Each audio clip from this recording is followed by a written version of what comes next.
just think it's really nice, looking at the year, that we can now finally steal life-saving medication from diabetics and use it to transform ourselves into Christina Aguilera.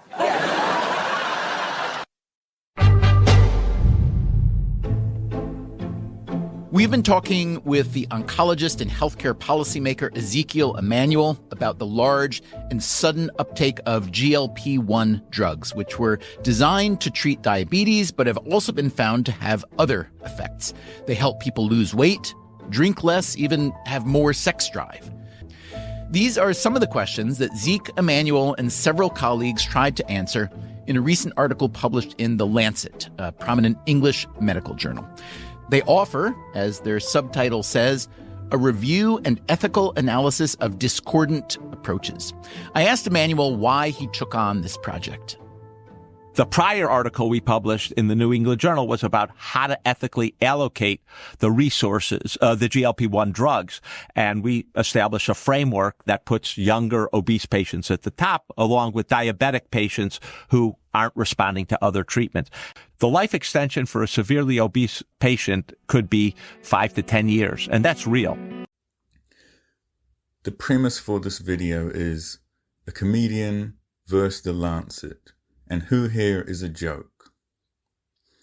So this guy has already equated being young and obese with diabetes.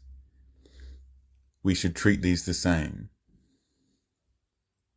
But he's published in The Lancet and he assures us that this data is real. Well, let's look at it. Let's look at the reference he cites for this statement. Fontaine concluded that obesity appears to lessen life expectancy. Why do they use that word? Because they just found a correlation. But what other correlations did they find?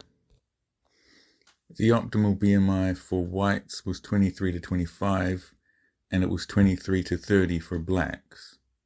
So here's an idea. Why don't we just get the fat white people and paint them black? Is that real, Ezekiel Emanuel? And that's real. Am I joking right now?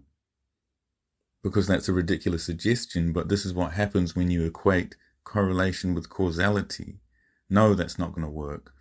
Me saying that we should paint fat white people black is the same standard of evidence as that he's using and misrepresenting for his argument. I picked up on this in 1 minute when I looked at The Lancet because I expected him to do that and I expected no one to do anything about it. So I knew it would be there because it's always there. You've taken the word appear, which implies a correlation, and you've turned it into words, verbiage that implies causation. They do it every time. And no one calls them on it, not even The Lancet. So who is the credible witness? Who is the person to listen to here? Is it The Lancet and this oncologist trying to shill for Ozempic, or is it Katherine Ryan? There really isn't an easy answer in life for these questions. I don't know, but this is the common pattern that I see all the time. Someone at some point establishes a correlation. The language around correlation then gets turned into causation. Then the people who found that correlation to begin with already had an agenda, which is why they went out to try find that correlation.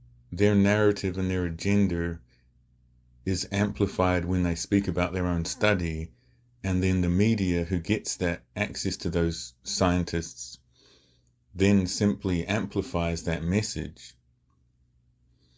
And then the audience is free to misinterpret and misremember what they heard, and then it gets exaggerated even further.